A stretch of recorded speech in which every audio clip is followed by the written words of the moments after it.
오늘도 영원한 영광을 볼 수 있는 시선이 여러분 가운데 열리기를 예수님의 이름으로 축복합니다. 그 눈이 열렸기 때문에 주께서 가르쳐 주신 영원한 목적, 그리고 삶의 방식을 구하는 대범한 기도가 우리의 기도가 될 줄로 믿습니다. 그리고 아버지께서 그 기도에 응답해 주실 줄로 믿습니다. 우리의 기도라는 것은 우리의 신앙이 지금 어디에 있는지를 나타내주는 바로미터와 같습니다. 내가 무엇을 구하고 있는가, 내가 어떤 기도의 제목을 가지고 있는지는 현재 내 신앙의 상태를 알아보게끔 하는 것입니다.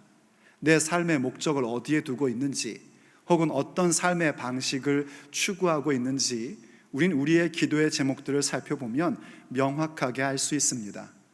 그래서 우리 주님께서 산상수훈의 삶을 누릴 수 있는 제자들에게 너희들은 이렇게 기도하라 하시면서 이른바 주기도문을 가르쳐 주셨습니다. 주기도문의 내용들을 기도할 때에 우리는 우리의 삶의 목적이 무엇인지 주님으로부터 알게 되고 어떤 삶의 방식을 가져야 할지 우리 예수님께로부터 알게 되는 것입니다. 주기도문은 우리가 알다시피 매우 짧고 간결한 기도입니다. 그러나 그 내용은 매우 힘있고 심지어 대범한 기도입니다. 얼마나 대범한 기도인지 천지를 창조하신 하나님을 아버지라 부를 수 있는 것으로부터 이 기도가 시작이 됩니다. 한번 생각해 보십시오. 고대 사회에서 한 집안의 일꾼이 자기 주인에게 함부로 아버지라고 부르면 안 됩니다. 그럴 수 없는 겁니다. 그런데 우리는 피조물입니다. 하나님이 지으신 피조물이고 또 특별히 하나님께 거역하고 범죄하고 타락한 존재들입니다. 그런데 그런 우리들에게 하나님을 아버지라 부를 수 있는 권세를 주셨다는 것이 이 주기도문의 출발점입니다. 우리가 예수님으로 말미암아 하나님을 아빠, 아버지라 부를 수 있게 되었습니다. 이것은 우리의 신분이 완전히 바뀌었다는 겁니다. 우리의 신분이 더 이상 죄와 사망의 권세에 있는 자들이 아니라, 흑암의 권세에 있는 자들이 아니라 아들의 나라, 곧 예수님의 나라의 시민권자가 되었다는 것을 확인시켜주는 겁니다.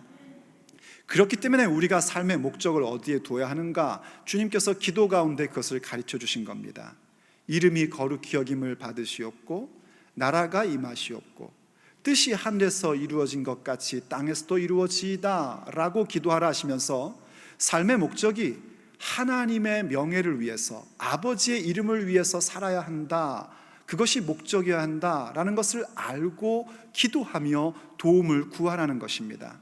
그래서 우리는 그 이름의 권세를 가지고 아버지의 이름을 높이기 위하여 그 명예를 위해서 살아가는 것을 목적에 삼고요, 나라가 임하옵시며 곧 아버지의 통치하심, 아버지의 그 다스리심이 내 삶에 임하는 것을 목적으로 삼고 아버지의 뜻이 내 삶에 온전히 이루어지는 것을 목적으로 삼는 것입니다. 그 목적을 분명히 알고 구하며 동시에 아버지의 도움을 구하는 것이 우리의 대범한 기도입니다. 동시에 그 목적뿐만이 아니라 어떠한 삶의 방식을 가질 것인가, 오늘 우리에게 일용할 양식을 주시옵고, 내 욕심 구하는 자들이 아니라 우리에게 필요한 일용할 양식을 구하는 자가 되며, 우리가 우리에게 죄진 자를 사하여 준 것 같이 우리의 죄를 사하여 주시옵고, 우리의 죄 용서에 대한 부분이 얼마나 중요한가 하는 것을 14절과 15절까지도 통해서 함께 보면서 죄 용서에 대한 부분을 가지고 살아가고, 또 더 나아가 시험에 들게 하지 마옵시고 악에서 구하시옵소서 할 때에 다시는 시험에 드는 따위의 삶을 살지 않을 것이고 악과 타협하는 삶을 살지 않을 것입니다 하는 결단을 드리며 그걸 내 삶의 방식으로 삼는 것입니다. 더 나아가 특별히 악에서 구하옵소서라는 기도를 할 때는 우리를 악에서 구하시옵소서이기 때문에 내가 사람들의 하나님 앞에서 받는 예수님의 구원에 통로가 되겠습니다 하는 결단까지 드리는 것입니다. 얼마나 대범한 기도입니까? 사실 이 삶의 목적과 삶의 방식이 바뀌는 것은 우리의 인생 속에서 매우 대범한 변화입니다. 말이 쉽지 않은 일들입니다. 그럼에도 불구하고 우리는 이 대범한 기도를 기도의 제목으로 삼고 이 삶의 목적과 삶의 방식의 변화를 갖기로 결정하며 하나님 앞에 기도하며 나가는 담대함을 갖게 되었습니다. 어떻게 그 대범함을 가질 수 있게 되었을까요? 어떻게 우리는 그렇게 대범한 기도의 제목을 우리의 기도의 제목으로 삼고 나의 삶의 목적과 삶의 방식을 거룩한 것으로 가질 수 있게 되었을까요? 주님께서 계속해서 그 이유를 그렇게 설명하시는 겁니다. 나라와 권세와 영광이 아버지께 영원히 있사옵나이다. 이 기도를 통해서 그 이유가 뭔지, 우리가 대범한 기도의 원천이 무엇인지를 가르쳐 줍니다.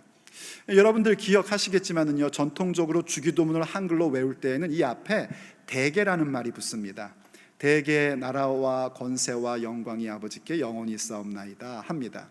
그때 그 대개라는 단어는 우리 현대인들에게는 큰 대자 누를 개자를 써서 이렇게 뭐 일반적으로 혹은 거의 다 이런 의미로 먼저 옵니다. 그래서 저도 학생 때에, 중고등학생 때에 이 주기도문을 외울 때 왜 대개지? 전부가 아니고 이런 의아심을 가졌던 적이 있어요. 그런데 이 대개라는 단어는 그 단어가 아니라 큰 대자에 덮을 개자를 써서 큰 의미로 보건대 혹은 큰 원천으로 보건대 이런 의미가 담겨있는 현대에선 잘 쓰지 않는 단어입니다. 대개라는 단어예요. 다시 말해서 우리가 지금까지 드린 삶의 목적과 삶의 방식인 주기도문의 이 모든 기도의 내용들의 원천은 나라와 권세와 영광이 아버지께 있기 때문입니다 라고 기도하는 겁니다. 그럼 이 대개라는 단어가 성경 원문에 있는가? 있습니다. 호티라는 그리스어가 있는데요, 이 호티라는 단어는 영어로 번역할 때는 because라는 단어로 번역을 하곤 합니다. 바로 이 모든 기도 드릴 수 있는 이유가 뭔가, 그 원천이 뭔가, 바로 이러한 부분이 있기 때문입니다 하면서 송영으로 주님께 영광 돌려드리면서 동시에 그 영광 돌려드림이 우리가 대범한 기도를 드릴 수 있는 원천이요 이유입니다 라는 얘기입니다. 그렇다면 과연 이 송영이 어떠한 내용이길래 우린 그렇게 대범한 기도의 원천으로 삼을 수 있는 것일까요? 오늘 우리가 함께 듣고자 하는 하나님의 메시지입니다. 첫째로, 우리가 이렇게 삶의 목적과 삶의 방식에 대한 놀라운 변화의 대범한 기도를 드릴 수 있는 이유는 모든 것이 아버지의 것이기 때문입니다. 모든 것의 주권자가 우리 하나님 아버지시란 말입니다. 곧 나라가 아버지의 것이기 때문입니다. 이때 나라라는 것은 왕국을 얘기하는 겁니다. 왕국하면 역시 또 현대인에겐 별로 와닿지 않습니다. 그런데 우리가 이미 주기도문 강론에 있어서 두 번째, 삶의 목적 구하기 두 번째 시간에 나라가 임하옵시며에 대하여 깊이 묵상하면서 그 나라가 어떤 의미인지를 배웠었습니다. 더 자세히 알고 싶으신 분들은 교회 홈페이지나 철치 그 교회 앱을 다운받으시면 삶의 목적 구하기 두 번째 시간에 자세히 나와 있으니까요, 참고하시면 큰 유익이 될 것 같습니다. 그것을 요약하면 이렇습니다. 나라라는 성경의 용어는 두 가지의 의미가 있습니다. 하나는 우리가 가야 할 천국 본향 집입니다. 천국 본향을 바라보는 것이 우리의 신앙이어야 합니다. 그리고 동시에 잊지 말아야 될 게 뭐냐면 하나님의 다스림에 대한 부분입니다. 우리가 가야 할 본향 집만 바라보고 있는 것이 아니라 오늘 이 자리에 임하고 있는 하나님의 주권, 하나님의 통치, 아버지의 다스림을 받아들이는 것이 나라에 대한 개념입니다. 바로 이 부분을 생각하는 겁니다. 우리가 나라가 아버지께 있사옵니다, 나라가 아버지의 것입니다 라고 기도할 때에 그 기도의 내용에 있어서 일단 저 천국, 우리가 갈 본향이 아버지의 것입니다, 여기엔 문제가 없습니다. 왜냐하면 우리가 아직 그곳에 가지 않았고요, 당연히 하나님 아버지의 것이죠 라고 얘기할 수 있습니다. 근데 우리에게 늘 갈등이 되는 건 뭐냐면 지금 여기 임한 아버지의 통치와 다스림을 받는 부분입니다. 이른바 내 거라고 생각하는 부분에 있어서 과연 하나님의 주권을 인정하느냐 말입니다. 내 소유권을 주장할 수 있는 부분, 혹은 나의 결정권을 주장할 수 있는 부분, 혹은 나에게 주어지는 권위라는 그 부분에 있어서 과연 이것이 주님의 것입니다, 이 모든 것은 아버지께 있습니다, 이 통치권이 아버지께 있습니다 라는 고백이 있느냐는 겁니다. 이 고백이 없이 삶의 목적과 방식을 구하는 주기도문을 외운다는 것은 기도가 아니라 말하자면 하나의 주문을 외우는 것에 불과해집니다. 이 고백이 분명해야 됩니다. 내 것이라고 여기고 있었던 것들, 내 소유권이라고 여겼던 것들에 대하여 이건 철저히 아버지의 것입니다라는 고백이 우리에게 있어야 됩니다. 그 고백이 있기 때문에 대범한 기도가 우리에게 가능해지는 겁니다. 사람은 누구나 할 것 없이 자기만의 세계를 가지고 있습니다.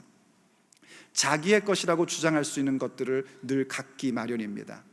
우리의 의식 속에서 또 우리의 입술에서는 아니라고 얘기합니다. 아니, 이건 내 거 아니야, 하나님 거야 라고 얘기를 합니다. 그런데 우리는 우리의 무의식 속에 차곡차곡 이건 내 거야 라는 생각을 쌓고 사는 사람들입니다. 언제 그게 드러나는가? 그걸 건드릴 때입니다. 내 거라고 생각했는데 누군가 그것을 건드리기 시작할 때에 우리는 발포하기 시작합니다. 그리고 경고문을 써붙입니다. 접근 금지, 넘어오면 발포함, 이렇게 써붙이고 내 소유권을 주장해 갑니다. 왜 그런가? 그것을 내 것이라고 여기기 때문입니다. 내 인생 내 거라고 여기고, 내가 가지고 있는 것, 내가 노력한 것, 내가 어떻게 수고한 것인데 하면 내 거라고 생각하니까 하나님의 통치권을 받아들이지 못하는 겁니다. 시편 2편에 보면은요, 이런 고백이 있는 걸 보게 됩니다. 한번 시편 2편 말씀을 보십시오. 어찌하여 이방 나라들이 분노하며 민족들이 헛된 일을 꾸미는가? 세상의 군왕들이 나서며 관원들이 서로 꾀하며 여호와와 그의 기름 부음 받은 자를 대적하며 우리가 그들의 맨 것을 끊고 그의 결박을 벗어버리자 하는도다 하는 그런 고백을 갖습니다. 여기 나오는 세상의 군왕들, 관원들은 1차적으로 세상의 왕들, 세상의 지도자들, 이런 사람들을 얘기하는 겁니다. 그런데 2차적으로 오늘을 사는 우리에게는 누구를 향한 메시지로 봐야 되냐면 우리 자신을 향한 메시지로 봐야 됩니다. 우리 스스로 내 삶의 왕권을 갖고 싶은 겁니다. 내가 왕이고 싶은 겁니다. 내가 내 인생의 왕이고 싶고 내가 뭔가의 왕이고 싶은 그 욕구입니다. 그래서 뭘 하려고 하냐면 하나님의 통치하심, 아버지의 다스림에서 벗어나려고 발버둥치는 우리의 모습을 얘기하는 겁니다. 그 시편 2편을 계속 읽어나가면은요, 그 시편 기자가 이렇게 고백합니다. 하나님께서 그 모습을 보시고 비웃으신다는 겁니다. 그래서 한 왕을 세우십니다. 성경 전체로 볼 때 그 왕은 우리 주 예수님이십니다. 예수 그리스도만이 왕이십니다. 그 왕을 세우시고 전부 다 그들 앞에, 그 왕 앞에 무릎 꿇게끔 만드신다는 겁니다. 그래서 그 시인이 고백합니다. 너희들은 여호와를 경외하며 떨며 즐거워할지어다.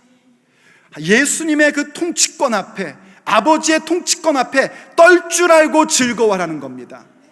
떨며 즐거워하는 것은 같이 할 수 있는 부분이 아닙니다. 떠는 건 두려운 거고 즐거운 건 행복한 겁니다. 그런데 아버지의 통치 앞에 서는 순간 이 떨며 즐거움이라는 것이 동시에 온다는 걸 체험하게 됩니다. 전 여러분이 그거 전부 다 체험하기를 예수님의 이름으로 축복합니다. 아버지의 다스림 가운데 내가 굴복하고 무릎 꿇을 때에 그 놀라운 경외심의 떨림과 그리고 주님의 통치를 받기 때문에 갖게 되는 그 즐거움, 이게 동시에 일어나게 됩니다.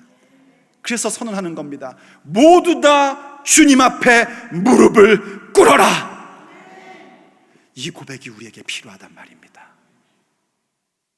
자꾸만 내가 왕 노릇하려고 하고 내가 주인 노릇하려고 하는 그 부분에서 아니요, 모든 주권은 나라는 아버지의 것입니다. 이 고백으로 나아갈 때에 우린 대범한 기도를 드릴 수 있는 것입니다. 이걸 참 잘했던 사람이 하나 있습니다. 바로 다윗 임금입니다. 전에 우리가 나라가 임하옵시며를 보면서도 봤던 구절인데요, 한번 역대상 29장 11절을 보십시오. 그가 이렇게 하나님 앞에 기도하는 장면을 보여줍니다. 여호와여, 위대하심과 권능과 영광과 승리와 위엄이 다 주께 속하였사오니 천지에 있는 것이 다 주의 것이로소이다. 여호와여, 주권도 주께 속하였사오니 주는 높으사 만물의 머리이심이니이다. 다윗은 잘 알려진 대로요, 성전을 건축하고 싶어 했던 사람입니다. 다윗은 성전을 건축할 만한 믿음도 있었고 재산도 있었고 기술자도 데리고 있었습니다. 그런데 하나님께서 하나님의 경륜 속에서 다윗에게 그것을 허락하지 않고 그 다음 세대인 솔로몬에게 하게 하겠다라고 말씀하셨습니다. 여느 왕 같으면은요 그랬을 겁니다. 내가 할 만한 능력도 있고 힘도 있고 기술도 있는데 내가 할래요 했을 겁니다. 그러나 다윗은 아버지 하나님의 통치권 아래 있었던 임금입니다. 그는 하나님의 명령대로 그렇게 합니다. 그리고 자기가 할 수 있는 최선, 곧 모든 성전 건축의 준비를 합니다.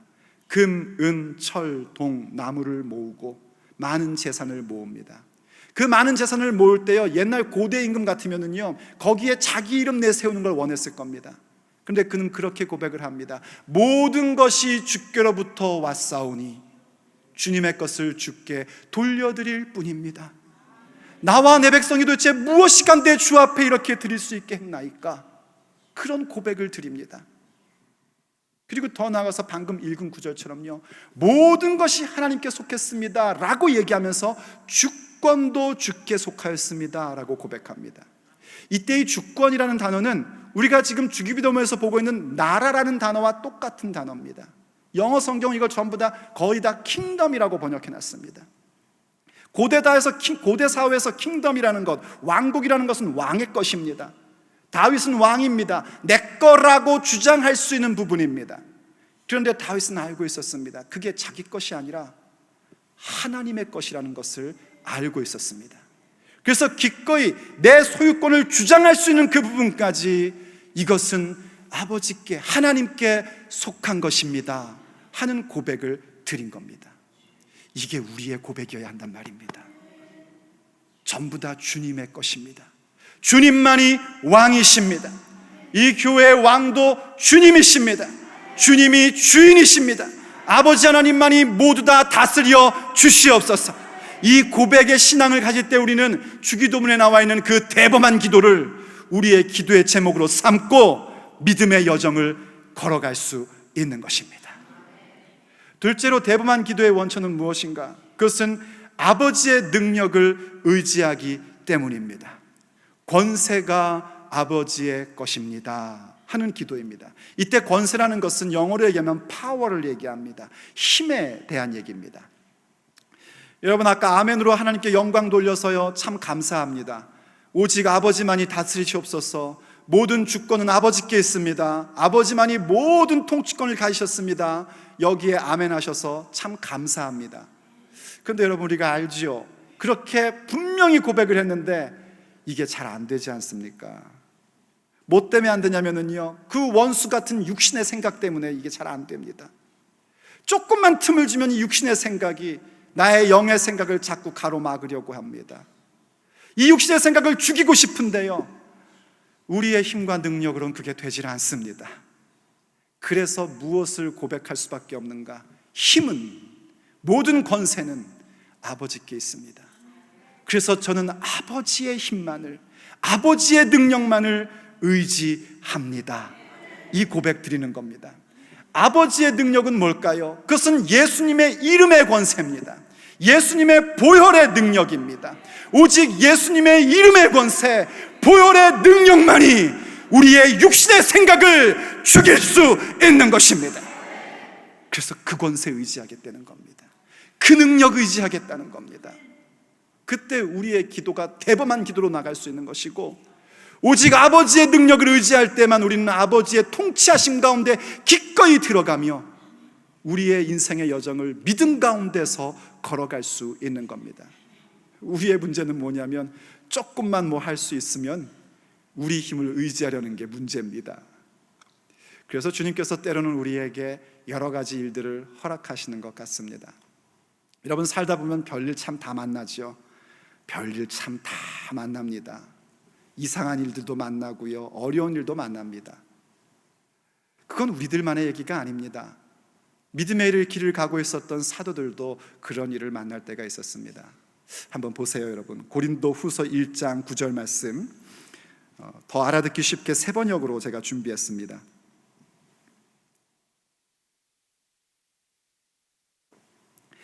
우리는 이미 죽음을 선고받은 몸이라고 느꼈습니다. 이 고린도후서는 바울 사도께서 디모데와 함께 고린도 교회에 보낸 두 번째 편지입니다. 바울 사도와 디모데가 여러 일들을 겪었는데 그 믿음의 여정 가운데서 이를 겪는 중에 어떤 일들까지 있었냐면, 야, 이젠 죽었구나 하는 느낌을 받았던 적도 있었다는 겁니다. 우리도 살다 보면 그럴 때 있죠. 야, 이젠 죽었구나, 이젠 끝이구나, 이거 어떡하면 좋나. 그럴 때가 없기를 원합니다만 이게 없을 수 없는 게 우리의 인생 여정입니다. 그럴 때에 일반 사람 같으면 아이고 관둘난다, 포기하겠다 하고 그냥 손 들고 털고 떠나버릴 겁니다.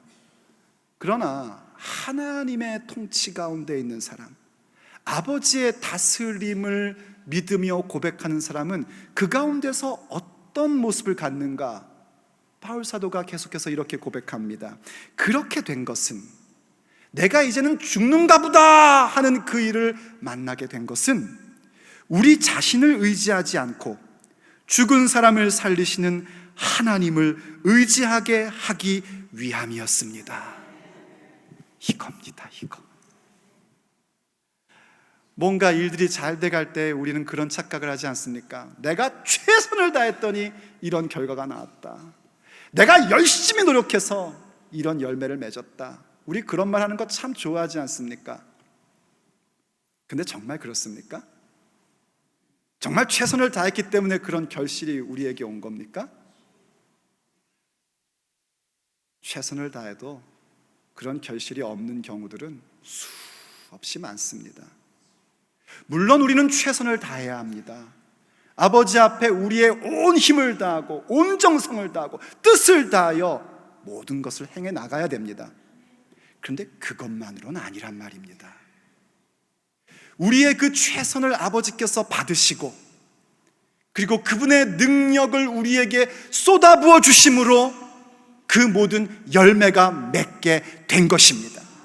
그러므로 우리는 우리의 것을 자랑할 것이 하나도 없습니다. 아버지 앞에 힘을 다하고 뜻을 다하고 정성을 다하여 모든 것을 했다 할지라도 그것으로 된 것이 아니라 아버지의 능력으로, 아버지의 힘으로, 예수님의 이름의 권세로 이루어진 것이기에 우린 주님께 영광 돌리는 것 외에는 없는 것이고, 그리고 역시 또 고백할 때에 주님의 능력만을 의지합니다, 아버지의 힘만을 의지합니다 하고 고백하게 되는 것입니다.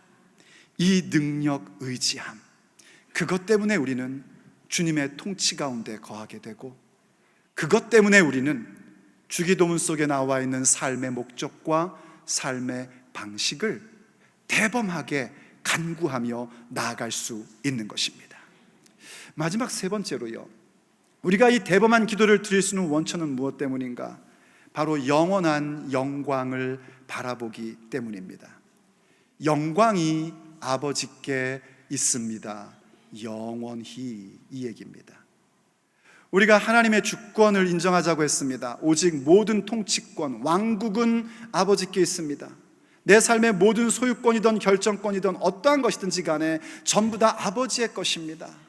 저는 아버지의 통치 가운데 있습니다 라고 기도하고, 그것이 잘 되지 않기에 아버지의 능력이 저에겐 필요합니다.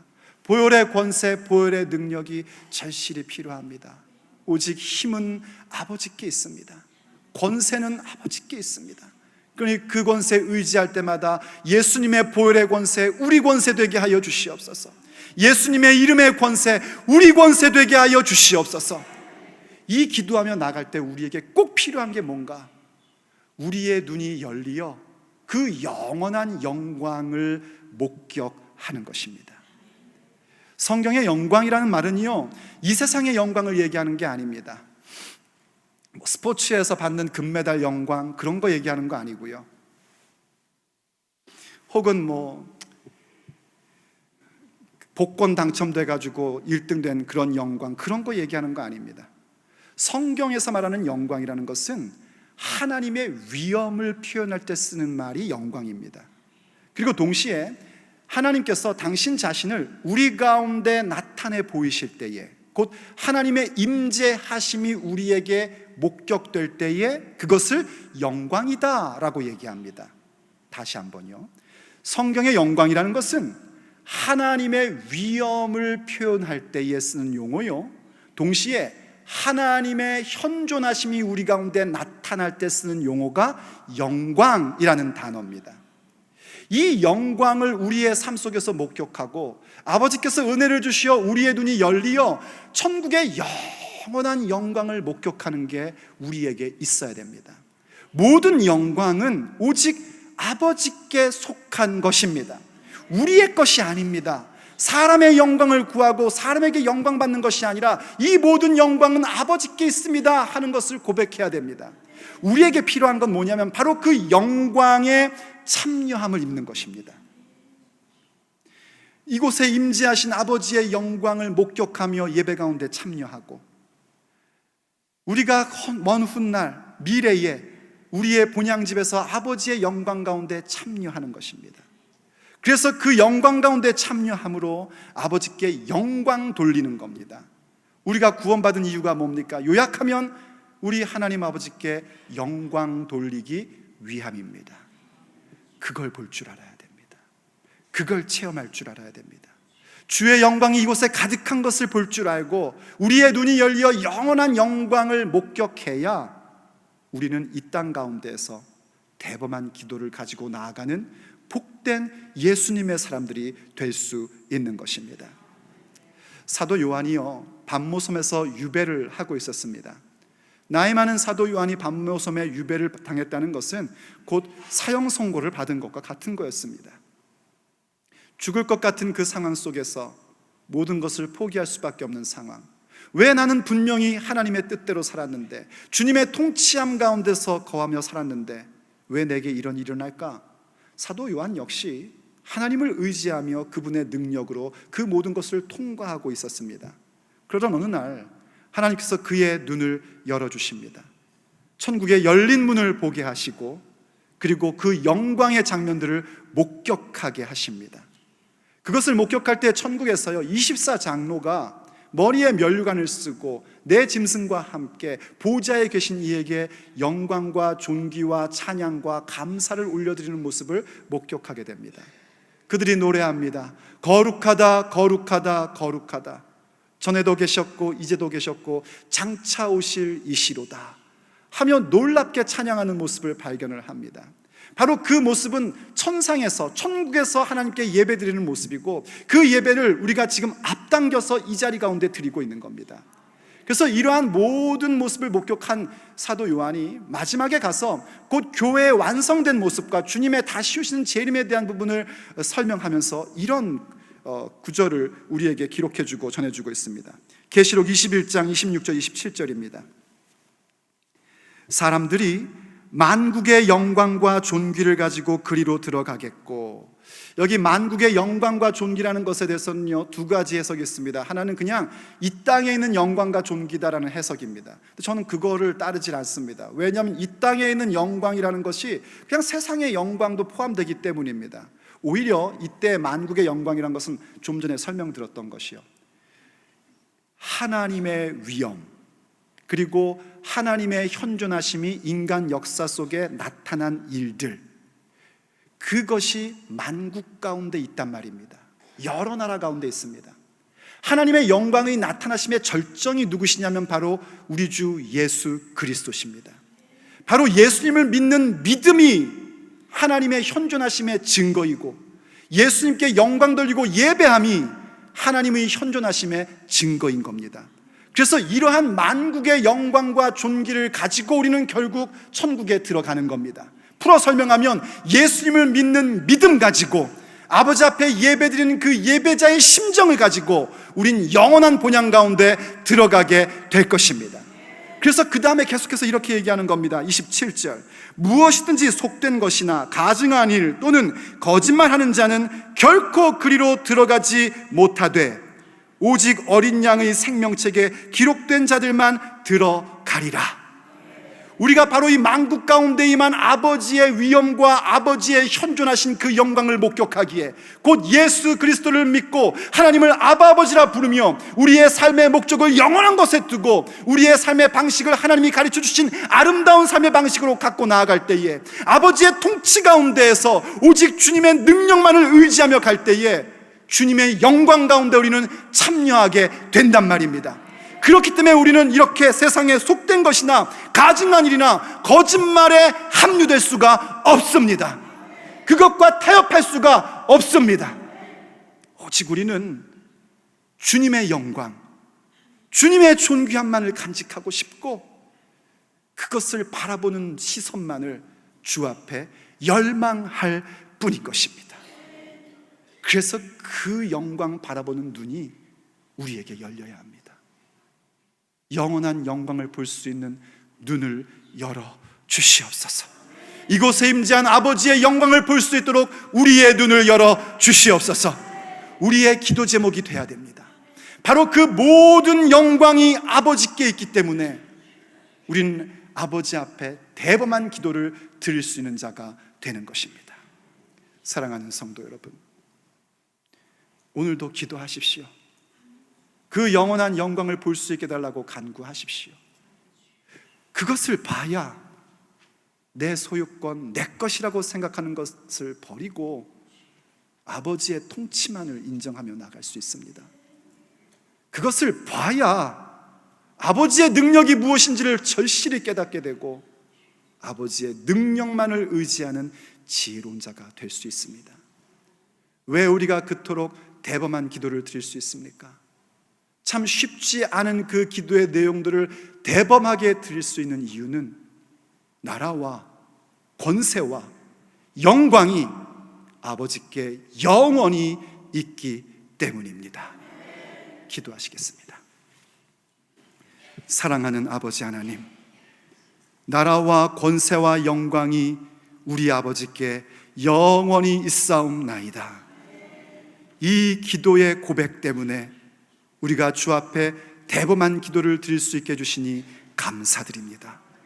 아버지, 주기도문을 오랜 시간 동안 배워오면서 이것이 참 만만치 않은 기도의 제목이라는 사실을 우린 분명히 느껴왔었습니다. 그럼에도 불구하고 우리가 예수님의 제자이기 때문에, 아버지의 자녀이기 때문에 우린 이 대범한 기도의 사람이 되기를 원합니다. 이렇게 기도할 수 있는 용사들이 되기를 원합니다. 왜냐하면 모든 통치권이 아버지께 있기 때문입니다. 왜냐하면 우리가 오직 아버지의 능력만을 의지하기 때문입니다. 왜냐하면 아버지께서 우리의 눈을 열어주사 영원한 영광을 목도하게 하셨기 때문입니다. 나라와 권세와 영광이 영원히 아버지께 있기 때문에 우리는 온전히 그 대범한 기도를 드리는 기도의 용사들이 될 것을 결정합니다. 주여, 우리를 도와주시옵소서. 우리의 눈을 열어주시옵소서. 아버지의 영광이 이곳에 가득한 것을 볼 수 있도록 우리의 눈을 열어주시옵소서. 우리의 귀를 여사 아버지의 음성을 듣게 하여 주시옵소서. 우리의 귀가 열리고 우리의 눈이 열리는 역사가 일어나게 하여 주옵소서. 그래서 자주 육신의 생각으로 내 소유권을 주장하고 내 것이라고 주장하는 그 모든 것들을 전부 다 끊어버리고 오직 주님의 것입니다. 주님만이 왕이십니다. 모든 왕권은 아버지께 있습니다. 그 고백으로 나아가게 하여 주시옵소서. 주님의 능력을 체험케 하여 주셔서 주님의 능력만을 의지하는 복된 우리들이 되게 하여 주시옵소서. 우리 주 예수 그리스도의 이름으로 간절히 기도 올립니다. 아멘.